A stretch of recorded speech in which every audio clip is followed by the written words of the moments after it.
Assalamu alaykum qadrli anglag'uchilar. Anglayotganinglar Ana til televiziyasininki Mahallamni yoritgan ay bilan suhbat programmasi.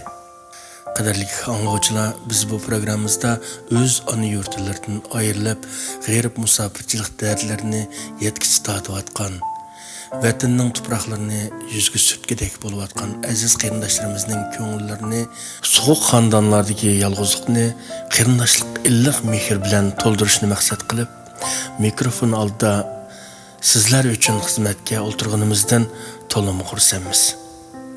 O'tayotgan har bir daqiqanglarni ma'naviy guldastlarimiz orqali bezashni va ma'naviy oziqlarni bera olsak to'liq xursandmiz.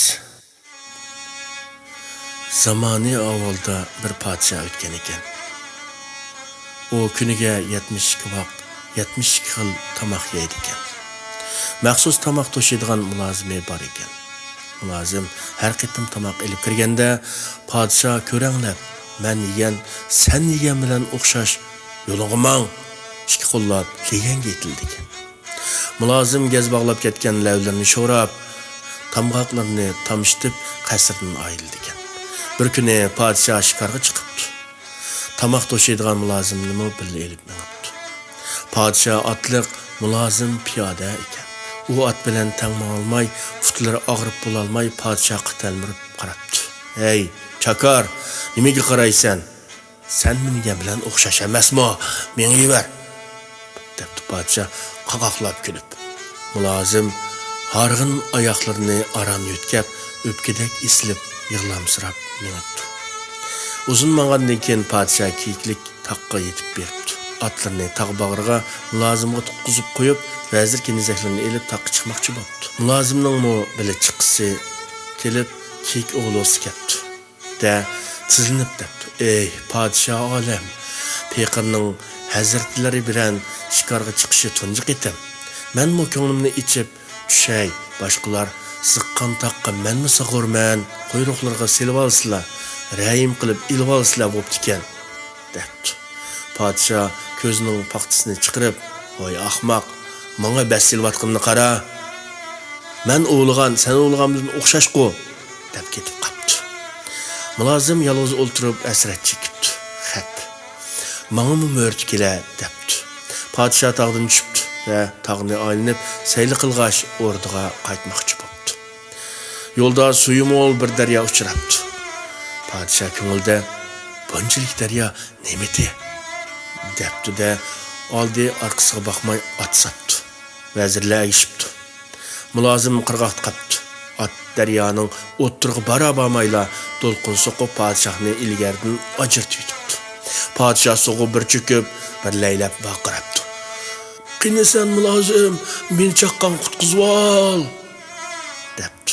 Mulozim javob berib bunday debdi: "Podshoh hazratlari, sizlar oqqan bilan men oqqan o'xshash xotirjam iqivaslar" debdi. "Yotgan yerlari jannat bo'lsin" debdi. Shundaq bu dunyo hech kimga vaqivant emas. Sen, men, u hammamiz oxir ketimiz. Boqiy dunyodagi ozg'ini imtiyoz bilan ko'rolmaydi. Shuning uchun qo'limizdan keladigan imkoniyat bo'lsa, kishiga yaxshilik qilaylik. Shuningdek, ma'nili hayotga erishgan bo'lamiz. Zindondagi to'xtaqnaqidagi qo'shiqni ko'ngil huzuringizga sunamiz. Men ketar bo'ldim nomga amdi. Havxon to'qqashiqi. 3 bolam qoldi yetim, xor aylimay, iziz biqim. Nundu men ketsam o'lib, ko'zimni quzg'unlar chuqur. Gang'ojamning qilmishiga barcha allana to'qur. Qarang'u zindan ostida yotiman ahlar urib. Qong'idek suv ichmadim, tallarim ketdi qurib. Qochdim ajal zindonidan, mangdim chig'ir yo'lda yoqlab. Qo'g'ildi jizakchilar so'ran silish vaqirab. Men yurtimga yetib olsam, dilda ne arman edi. Qo'llarimni ko'rib olsam, menga ko'p darmon edi. Men qumushliqda tutuldim, amdi holim ne bo'lur? Yalmag'uz payloqchilar meni kaltaklab urur.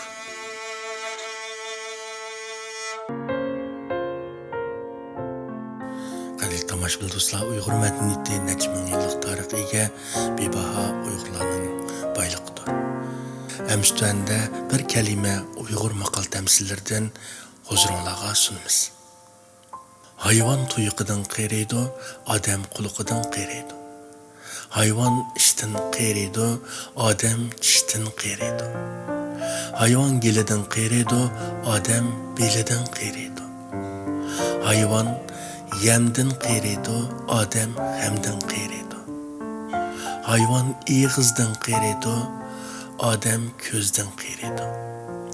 Ata-bobolarimiz bizga nihoyatda falsafiy fikrga ega bo'lgan shundaq turmushni kichik kartinalar yig'inchoqlab bizning hayotimizga sungan va hayotiy tajribalarini bizga ulgu bo'lsin uchun hayot yo'limizga chiroq qilib bergan. Qadrli anglag'uchilar, ruhiy holat odamning butkul hayotiga ta'sir ko'rsatadi. Ishlarni hargizmi unchavala yomoniga o'ylamayman. Balkim erta saharda yaxshilikqa o'zgarish mumkin.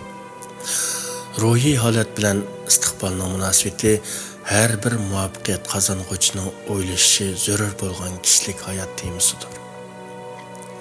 Bu yerda shuningga ishlamizki, ishlarda muvaffaqiyat qozongan odam ko'pincha holatlarda aktiv ruhiy holatning kuchidan to'liq foydalanganlardir. Hamma odam muvaffaqiyatning o'ziga tasaddufiy nisb bo'lishini umid qildi. Lekin mutlaq ko'p sondagi odamning tali o'ngdan kelmaydi yoki sharoit yo'q. Bundaq sharoit va talay bo'lgan taqdirdami his qila olmay fursatni qo'ldan ketkizib qo'yishi mumkin. Nihoyatda ro'shan narsalar osonla kishilar tarafidan sal qarilib qoladi. Har bir odamning aktiv ruhiy holati dal uning ortiqchiligidir. Uning hech qanday sirliq yeri yo'q.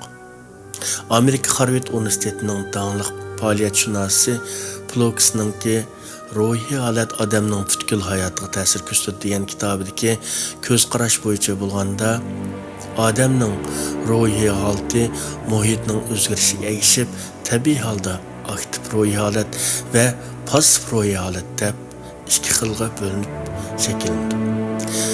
İdeya her qandaq bir xil ruhiy holat bilan birlashsa, bir xil magnetlik kuch shakllantirdi. Bundaq kuch o'xshash turdagi ideyalar bilan yoki munosabatlik ideyalarni o'ziga torta oladi. Ruhiy holatda magnetlik bundaq ideya xuddi urug'ga o'xshash, u munbat tuproqqa terilgandan keyin bixs chiqarib o'sib yetildi.